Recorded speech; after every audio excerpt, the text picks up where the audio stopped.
sholat bersama. Oke, baiklah, berdoa kita mulai. Bismillahirrahmanirrahim.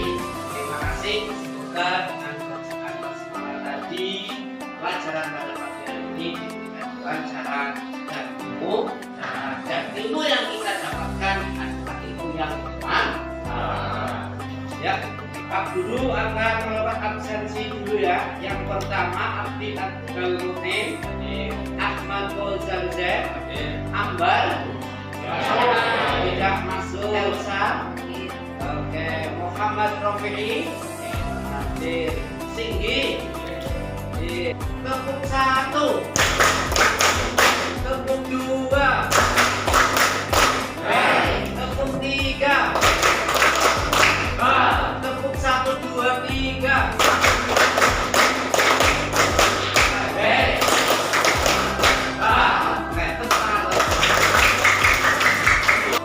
Baiklah, pada pertemuan yang lalu kita sudah mempelajari tentang pengertian Al-Qur'an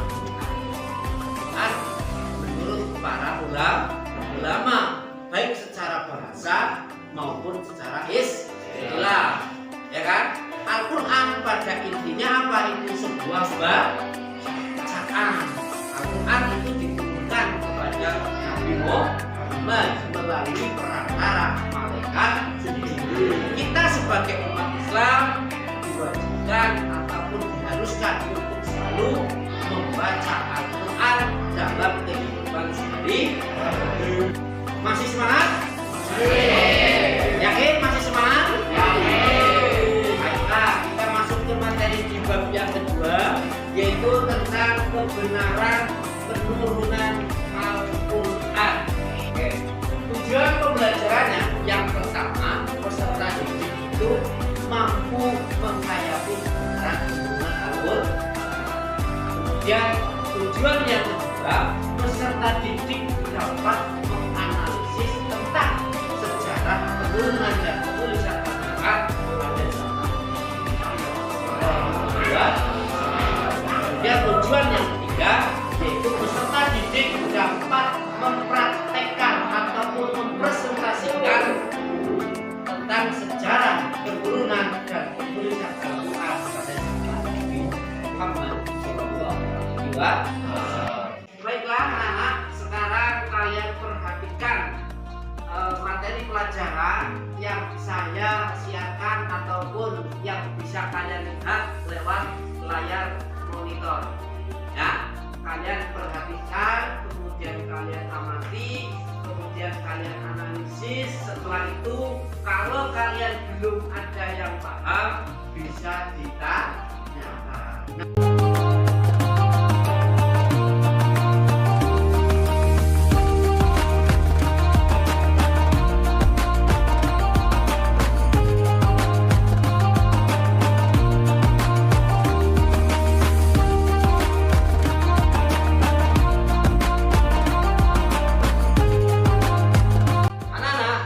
Kalian sudah melihat dan memperhatikan materi yang saya tampilkan di layar papan tulis.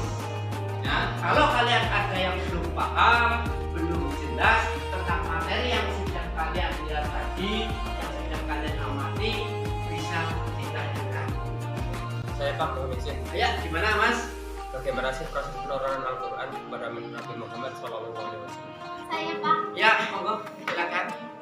Media atau sarana apa saja yang digunakan untuk menulis Al-Qur'an pada zaman Nabi Muhammad SAW? Mas Ahmad Kozalzeh tadi bertanya tentang bagaimana proses penurunan Al-Qur'an hingga sampai kepada Nabi Muhammad. Proses penurunan Al-Qur'an dari Allah Subhanahu wa Ta'ala hingga sampai kepada Nabi Muhammad. Siapa yang menjadi perantara? Siapa? Malaikat Jibril. Malaikat Jibril datang membuat Nabi Muhammad itu merasa kaget. Yang pada saat itu Nabi Muhammad sedang berada di Hiro sedang melakukan call. Kemudian datang malaikat Jibril menyampaikan wahyu kepada Nabi Muhammad. Dan ingat, penurunan Al-Quran itu tidak secara langsung, tetapi melalui beberapa proses, beberapa waktunya pun cukup lama, yaitu kurang lebih selama 22 tahun, 2 bulan, 22 hari. Pertanyaan yang kedua dari Mbak Tri Astuti, ya, tentang media atau sarana apa yang digunakan oleh Nabi ketika pertama kali menuliskan ayat-ayat Al-Quran. Ketika Al-Quran itu turun, ayat Al-Quran itu turun, pada saat itu masih terpisah-pisah atau terjajar-jajar, sehingga penulisan huruf ataupun ayat-ayat Al-Quran itu masih menggunakan media atau sarana seadanya. Misalkan di pelepah buah kurma, di batu cadar, atau pada kulit binatang itu paham? Ada yang ditanyakan lagi? Apabila ada hal-hal yang belum paham atau belum jelas, paham? Semangat?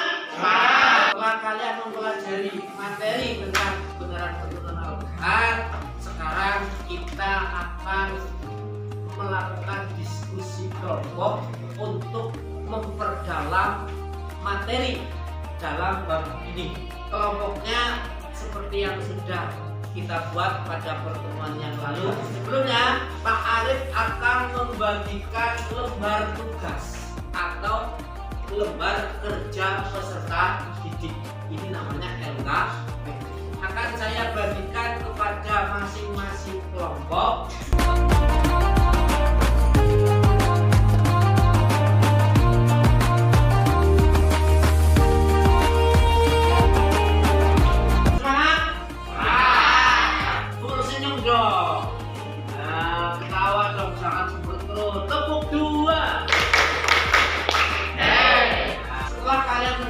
LKPD, silakan kalian diskusikan dengan kelompok sesuai dengan tugasnya masing-masing. Ya.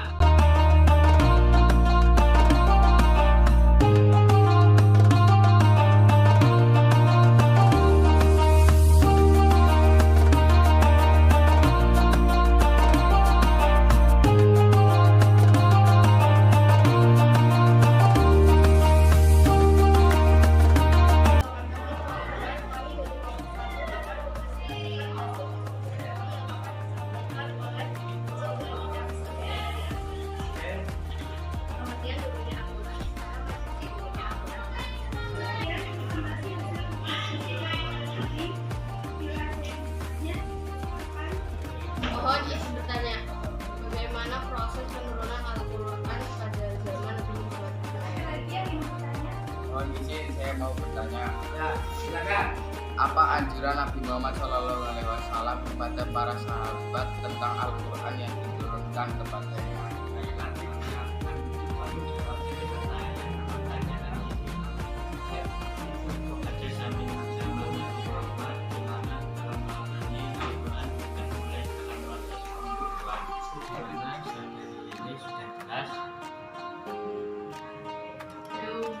Mohon izin, menurut saya jawaban saya tidak kurang bahwa pada zaman Nabi Muhammad Al-Quran diturunkan lebih mementingkan hafalan para sahabat daripada urusan yang terpisah-pisah. Nabi Muhammad memberi anjuran untuk melaksanakan sholat puasa dan lainnya. Menurut saya jawaban beliau bermanfaat. Menurut saya anjuran Nabi Muhammad SAW kepada sahabat yaitu Al-Quran untuk selalu dibaca dan dihafalkan.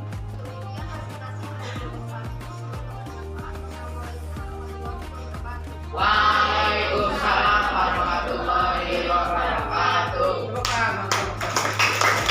Anak-anak tadi sudah melakukan diskusi, kemudian dipresentasikan bahwa proses penurunan dan penulisan Al-Quran itu memerlukan waktu yang cukup lama atau memerlukan proses kurang lebih selama 22 tahun 2 bulan 22 hari ketika Nabi Muhammad sedang berkhulwat di Gua Hira. Kemudian datang malaikat Jibril menyampaikan wahyu. Turun wahyu yang pertama yaitu surat Al-Alaq ayat 1 sampai 5 yang bunyinya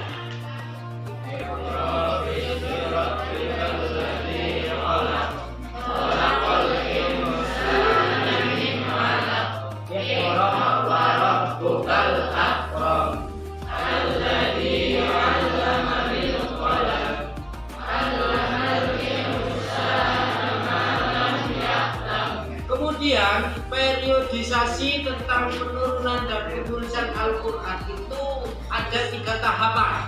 Yang pertama pada zaman Nabi Muhammad SAW, kemudian yang kedua pada zaman Khalifah Abu Bakar As-Siddiq, kemudian yang ketiga pada zaman Khalifah Utsman bin Affan.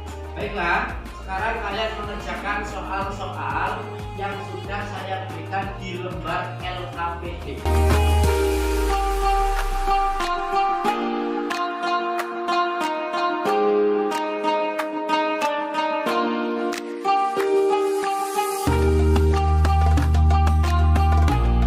Dari hasil penilaian yang sudah saya nilai terhadap hasil tugas kalian yang sudah dikerjakan, alhamdulillah nilainya sudah pada bagus, namun masih ada beberapa anak yang belum memenuhi kriteria, ya, belum memenuhi standar kelulusan. Mudah-mudahan untuk pertemuan-pertemuan yang selanjutnya itu nilainya bagus.